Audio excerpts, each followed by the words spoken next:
Saudara-saudara, kalau kita ibadah tentu nggak lepas dari doa.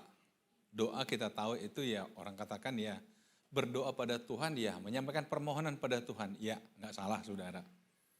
Tapi yang jadi pertanyaan selalu adalah, berapa banyak saudara merasa doa saudara dijawab oleh Tuhan? Atau adakah saudara merasa nggak ada guna doa lah, toh Tuhan nggak akan dengar doa saya, gitu ya. Memang orang katakan kalau doa nggak didengar, ya berapa orang mengatakan, ya mungkin doamu keliru. Sesuai dengan Yakobus katakan, yang kamu minta, kamu ingin gunakan untuk pemuasan hawa nafsu. Ya bisa saja. Orang mengatakan bukan nggak didengar, bukan nggak dijawab, tapi belum waktunya. Oke. Atau mungkin saudara pernah mendengarkan penjelasan macam-macam. Nggak salah saudara, nggak salah. Tapi hari ini, izinkan saya mengajak kita untuk melihat satu kisah yang sangat sederhana, sangat simpel. Bagaimana Tuhan menjawab permohonan. Ya, karena itu hari ini saya ingin sampaikan firman Tuhan, kasihanilah kami. Wow, kasihanilah kami. Nah, ada satu kisah dalam Alkitab yang dicatat dalam Matius pasal 20. Kisah ini simpel sekali saudara, sederhana sekali. Tapi saya merasa ada hal-hal yang sangat prinsip yang harus kita pahami. Dan ketika Yesus dan murid-muridnya keluar dari Yeriko, orang banyak berbondong-bondong mengikuti dia. Ada 2 orang buta yang duduk di pinggir jalan mendengar bahwa Yesus lewat. Lalu mereka berseru, Tuhan anak Daud kasihanilah kami. Tetapi orang banyak itu menegur mereka supaya mereka diam. Namun mereka makin keras berseru katanya, Tuhan anak Daud kasihanilah kami. Dari sini saya coba ambil tema khotbah kita, kasihanilah kami. Saudara-saudara, kadang-kadang ada orang, dia butuh ditolong, tapi dia nggak mau dikasihani. Ada pepatah mengatakan, biasanya orang meminta tangan di bawah, betul? Tapi kan faktanya ada juga orang meminta, tapi seperti menagih. Betul nggak? Akhirnya yang dimintai rasa tertekan jadinya. Karena ada orang minta bantuan judulnya tetapi ngotot. Nah itulah hidup. Saudara-saudara, ya ini sekilas aja saya pernah, kadang-kadang saya suka iseng-iseng saudara nonton-nonton di Facebook gitu ya. Ada TikTok atau apalah namanya. Saya nggak begitu paham yang gitu-gitu. Cuma nontonnya saya kadang-kadang mau kalau lagi ada waktu senggang. Satu ketika ada seseorang mengatakan begini, Anda harus tahu, ketika kita menolong seseorang satu kali, pertama kali dia akan katakan terima kasih buat bantuannya. Kedua kali kita bantu orang yang sama, dia akan katakan hal yang sama, terima kasih bantuannya. Tapi ketiga kali, mungkin dia merasa, oh berarti saya layak dibantu ya. Dan keempat kali, kelima kali, dia merasa itu sudah haknya dia, dibantu. Sehingga keenam kali ketika dibantu, dia akan marah. Kok nggak bantu saya lagi? Betul nggak gitu ya? Padahal sejak awal sebenarnya seseorang bantu dia kan karena kasihan. Tapi karena udah kebiasaan, dia merasa haknya dia. Sehingga dia marah ketika tidak dibantu lagi. Katanya itulah hidup. Tapi kayaknya benar ya. Halo? Maksudnya yang ngalamin diminta bantuan. Bukan yang meminta bantuan. Jangan saudara merasa saudara saya pojokin, saudara meminta, akhirnya marah. Enggak saudara. Saudara suka diminta bantuan. Walaupun sebelumnya. Oke, kita kembali saudara. Ada hal yang kita perlu cermati dalam kisah ini. 2 orang buta duduk di pinggir jalan. Berarti orang ini karena keterbatasannya sehingga dia memilih profesi sebagai pengemis. Ya, bisa tangkap dulu ya. Karena keterbatasan nggak bisa melihat. Tetapi mereka mendengar Yesus lewat. Ya tentu mereka hanya bisa mendengar, nggak bisa melihat. Dan mereka mulai memanggil Yesus, berteriak kepada Yesus. Tuhan anak Daud, kasihanilah kami. Saudara-saudara, Tuhan anak Daud itu bukan kata sembarangan. Apalagi di zaman Yesus. Kehidupan Yesus, keberadaan Yesus masih dianggap kontroversi. Satu sisi ada orang-orang ketika melihat dilakukan banyak mujizat mengaku dia sebagai Tuhan. Tapi di sisi lain orang katakan, lah kita kenal siapa dia. Masa Tuhan begitu? Itu karena provokasi orang Farisi dan sebagainya. Tetapi orang ini hanya bisa mendengar, tapi mereka punya keyakinan dalam hati. Ini Tuhan. Ini Tuhan. Sehingga mereka tanpa ragu mengatakan, Tuhan anak Daud kasihanilah kami. Enggak ada keraguan saudara. Tadi saya katakan kita mau belajar coba doa yang sangat simpel saudara. Ternyata doa yang paling benar, paling tepat adalah ketika saudara berseru pada Tuhan harus ada keyakinan yang bulat. Saudara sedang berseru kepada Tuhan, bukan kepada siapa-siapa. Jadi dalam doa itu saudara sedang berhadapan langsung dengan Tuhan. Pencipta segalanya. Yang sanggup melakukan segala sesuatu. Tuhan anak Daud kasihanilah kami.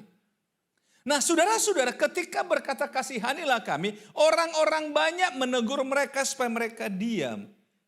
Seandainya kita coba ada di lingkungan di tempat peristiwa ini. Coba kita berimajinasi sedikit saudara.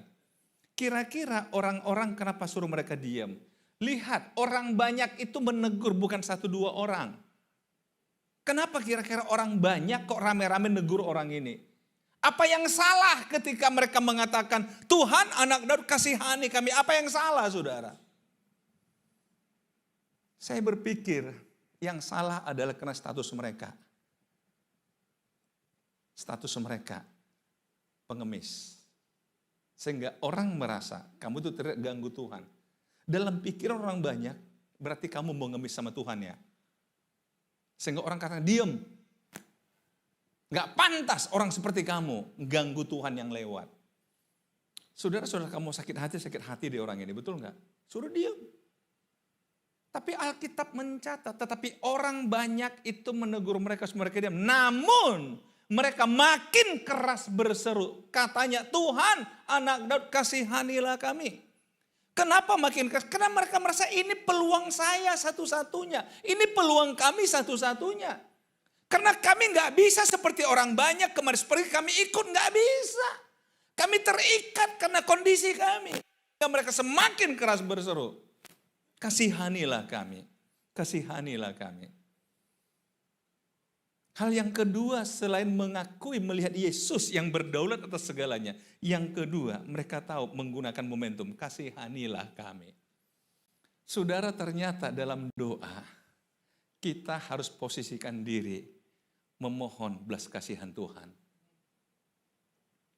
Saudara-saudara mungkin ada orang mengajarkan doa itu seperti klaim aja, menagih. Tuhan kan udah berjanji. Tagih aja janji Tuhan. Iya. Hanya saya tidak pada posisi itu kalau dalam doa. Saya memilih sisi yang berbeda. Saya ketika berdoa bukan sedang menagih janji, tapi saya sedang minta belas kasihan Tuhan bagi saya. Bisa dimengerti posisi saya saudara? Karena saya nggak berhak menagih apapun pada Tuhan. Memang saya buat apa sama Tuhan sehingga saya menagih? Yang bisa saya lakukan Tuhan kasihani saya. Memang saya siapa? Kasihani saya Tuhan. Saya belajar saudara. Orang ini tahu diri. Orang banyak menyepelekan mereka. Orang banyak merasa mereka gak layak memanggil nama Tuhan. Tapi mereka tahu diri. Itu sebab mereka katakan kasihani kami Tuhan. Orang yang tersisih. Orang yang tersingkirkan. Orang gak dianggap. Orang gak dipedulikan. Orang hanya dipandang sebelah mata. Kasihani kami Tuhan. Di hadapan Tuhan, memang kita bukan siapa-siapa. Bukan siapa-siapa. Kasihani kami Tuhan. Kasihani kami. Amin saudara. Mari kita memiliki hati yang memahami posisi kita ketika di hadapan Tuhan. Kasihani kami Tuhan. Kasihani aku Tuhan. Nah, lalu Yesus berhenti dan memanggil mereka. Mereka siapa? Orang dua ini yang buta. Saudara lihat, orang boleh melarang, orang lain boleh menghalangi, tapi Yesus enggak.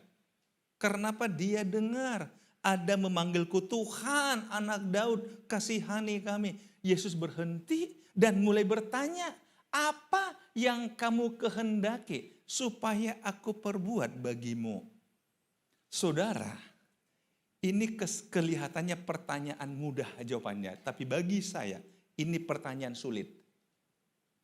Ini pertanyaan sulit. Seringkali kita salah menjawab ketika orang bertanya, apa yang kau kehendaki? Betul nggak? Ini bukan pertanyaan mudah, saudara. Apa yang kau kehendaki? Sebelum menjawab ini, saudara, saya mau ambil dua contoh dalam Alkitab. Dua contoh dalam Alkitab. Yang pertama, saudara tahu, kita ambil Salomo. Saudara bisa baca kisahnya dalam 1 Raja-Raja pasal yang ketiga. Ketika Salomo menggantikan ayahnya, dia nggak percaya diri, saudara, karena dia sadar diri, dibandingkan ayahnya sangat hebat berperang dan sebagainya, dia merasa saya ini bukan siapa-siapa. Sehingga dia bawa korban 1000 hewan, dia persembahkan kepada Tuhan di Bukit Gibeon, saudara. Dia persembahkan dan Tuhan senang. Sehingga pada malam ketika tidur dia bermimpi ketemu dengan Tuhan. Dan dia katakan pada Tuhan, Engkau memberikan kasih setiamu kepada ayahku Daud. Sehingga engkau membuat dia besar, membuat dia ini bla bla bla. Dia mulai cerita kehebatan ayahnya. Tapi dia bandingkan pada dirinya, tapi aku ini seorang muda, tidak punya pengalaman, saya nggak bisa apa-apa. Tetapi engkau berikan aku tugas yang berat ini. Akhirnya setelah dia menyampaikan itu semua, Tuhan bertanya dalam mimpinya, apa yang kau kehendaki? Nah kembali saudara, apa yang kau kehendaki? Apa kata Salomo? Berikan aku hati yang paham untuk menimbang segala perkara. Apa kata Tuhan? Karena engkau tidak meminta kekayaan, engkau tidak meminta ini dan itu, tapi engkau justru meminta hati yang paham. Aku akan berikan kau hikmat, dan tidak akan ada orang yang pernah hidup sebelum engkau yang punya hikmat sehebat engkau. Dan tidak akan ada orang yang hidup setelah engkau yang akan punya hikmat seperti engkau. Lihat itu. Dan bahkan Tuhan katakan, walaupun kau nggak meminta kekayaan dan sebagainya, tapi itu semua akan kuberikan kepadamu. Dan tidak akan pernah ada raja yang lebih kaya daripada engkau. Sudah lihat. Tapi yang Salomo meminta apa? Hati yang paham. Akhirnya kita lihat, Salomo dikenal sebagai orang paling berhikmat, betul? Makanya saya bilang, ini nggak pertanyaan mudah. Banyak orang salah jawab. Yang kedua saya ambil Nehemia. Nehemia itu orang buangan yang dibawa dari Yerusalem karena Israel kalah perang. Sama raja dibawa, kemudian dipekerjakan di istana. Satu ketika Nehemia dapat giliran menyediakan minuman kepada raja, dia posisi menangis karena dia sedang sedih hati atas apa yang terjadi pada Yerusalem. Raja katakan, Nehemia, kenapa mukamu muram? Kamu kan bukannya sakit.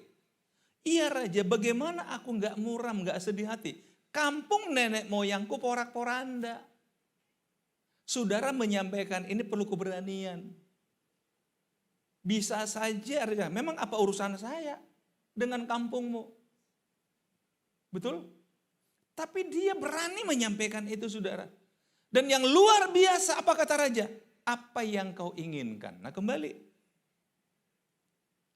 Pertanyaan sulit lagi, betul?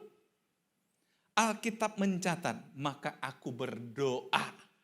Saudara tentu dia nggak minta izin pada raja. Raja sebentar ya, aku pergi doa dulu. Nggak akan mungkin. Karena dia sedang berhadapan dengan raja. Tapi setidaknya hati dia berseru kepada Tuhan. Dalam hitungan detik barangkali. Betul? Dia berdoa, Tuhan, apa yang aku inginkan? Akhirnya dia ngomong, Tuanku Raja, kalau Raja berkenan, utuslah aku ke Yerusalem. Nggak masuk akal, betul? Dia tawanan perang dari sana, kok diutus ke Yerusalem? Berarti ditugasin. Nggak masuk akal, saudara. Tapi apa kata Nehemia di sana? Tangan Tuhan bermurah hati menyertaiku. Dan raja katakan, apa yang kau perlukan? Aku perlu surat tugas. Aku perlu surat jalan. Aku perlu surat ini. Aku dilengkapi dengan berbagai surat, saudara. Makanya saya katakan, kalau ada pertanyaan begitu, itu bukan pertanyaan mudah. Cuma sering kita menganggap itu hal yang sepele. Kita kembali pada kisah ini, saudara. Apa yang kau kehendaki? Jawab orang ini apa? Tuhan, supaya mata kami dapat melihat. Anggapan orang barangkali, Tuhan aku minta uang. Aku kan pengemis. Atau ya Tuhan, biarlah setiap hari kau kasih aku makan. Betul? Itu mungkin anggapan orang karena status dia. Tapi mereka bilang, enggak Tuhan. Kami hanya ingin bisa melihat. Karena kondisi inilah yang membuat kami harus ada di pinggir jalan setiap hari. Kami ingin mengubah hidup kami. Kami ingin mengubah nasib kami. Karena itu berikan kami mata supaya kami bisa melihat. Saudara lihat. Jawabannya langsung kepada sasaran. Karena apa? Orang dua ini langsung melihat kami ini ada penyebabnya, makanya kami ke sini. Makanya kami mau Tuhan tolong selesaikan penyebabnya. Amin. Seringkali saudara ketika Tuhan bertanya pada kita dalam doa. Kita berdoa, Tuhan kasihanilah aku. Kasihanilah aku. Dan kemudian saudara, kalau kita merasa Tuhan mendengar doa kita, apa yang kau inginkan? Kita jawab apa? Saudara sudah paham apa yang saudara mau? Sering kita hanya menyampaikan hal-hal yang sederhana. Sederhana. Kenapa tidak pada akar yang sesungguhnya, saudara? Ingat, saya kasih contoh tadi. Salomo, dia minta hati yang paham. Betul? Karena dia tahu inilah yang diperlukan seorang raja. Nehemia, dia minta tugaskan aku ke sana. Supaya aku bangun Yerusalem. Karena itu yang harus dia bawa, surat tugas. Supaya dia bebas keluar, masuk ke Yerusalem. Dan orang ini juga sama. Tuhan, supaya mata kami bisa melihat. Supaya kami nggak lagi bergantung pada orang lain. Amin, saudara. Mari kita belajar. Lihat, maka tergeraklah hati Yesus oleh belas kasihan. Lalu ia menjamah mata mereka dan seketika itu juga mereka melihat lalu mengikuti dia. Lalu bisa jalan mengikuti seperti orang banyak. Enggak lagi duduk. Maka Tuhan menjamah mata mereka. Karena apa? Tergeraklah hati Yesus oleh belas kasihan. Ingat. Permohonan mereka tadi apa? Kasihanilah kami. Dan Yesus berbelas kasihan. Nyambung kan? Dijawab seperti permohonan mereka. Kasihanilah kami. Dan Alkitab mencatat, maka tergeraklah hati Yesus oleh belas kasihan. Ada satu kisah di Alkitab saudara, yang saudara bisa baca di Yohanes pasal 11. Yesus punya kedekatan karena ada satu keluarga namanya Marta, Maria, dan mereka punya saudara laki-laki namanya Lazarus. Punya kedekatan, berapa kali Yesus mampir rumah mereka, dan kemudian makan rumah mereka. Satu ketika Lazarus sakit. Orang-orang bawa kabar pada Yesus, dia yang kau kasih Lazarus sedang sakit. Ya, Yesus katakan penyakit nggak akan bawa dia mati. Dan Alkitab mencatat Yesus masih tinggal 3 hari lagi di tempat di mana sebelum dia pergi ke Betania. Setelah 3 hari dia katakan, ayo kita kunjungi Lazarus. Dalam perjalanan orang kasih kabar, udah mati. Udah mati Lazarus. Begitu sampai di kampung di Betania itu, Marta, saudara Lazarus langsung kejar Yesus. Seandainya kau ada di sini, saudara kami gak akan mati. Kalau bahasa kita mungkin, kami perlu kau itu 3 hari lalu, bukan hari ini. Kan kira-kira gitu kan. Makanya seandainya kau ada di sini, kau akan mati. Tapi dia katakan gini, tapi aku yakin juga kok, engkau bisa bangkitkan dia. Yesus katakan, iya, saya akan bangkitkan dia. Tapi Lazarus kembali berdebat, iya, tapi nanti kan, akhir zaman kan. Yesus nggak punya waktu berdebat dengan orang begini. Dan dia jalan terus. Begitu mau dekat rumah, Maria berlari. Mendatangi sudah langsung sujud menyembah di hadapan Yesus. Betul? Dia katakan yang sama. Tuhan, seandainya kau ada di sini, saudaraku akan mati. Tapi dengan sujud dan menangis. Saudara tahu, Alkitab mencatat pasal 11:35, maka menangislah Yesus. Satu-satunya ayat yang mencatat Yesus menangis ketika ada seorang Maria yang sujud kepada Yesus, tergerak hatinya oleh belas kasihan. Dan Yesus katakan, di mana kalian baringkan? Di sana Tuhan, tapi sudah bau. Akhirnya sampai di kuburan, Lazarus bangkit dan bangkit. Kembali, kasihanilah kami. Sujud menyembah. Dan Yesus tergerak oleh belas kasihan. Mari Bapak Ibu, kita biasakan doa menghadap Tuhan, memohon belas kasihan Tuhan.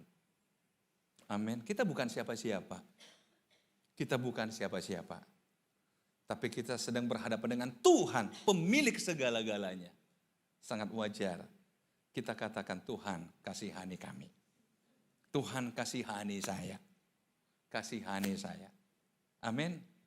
Tuhan Yesus memberkati kita.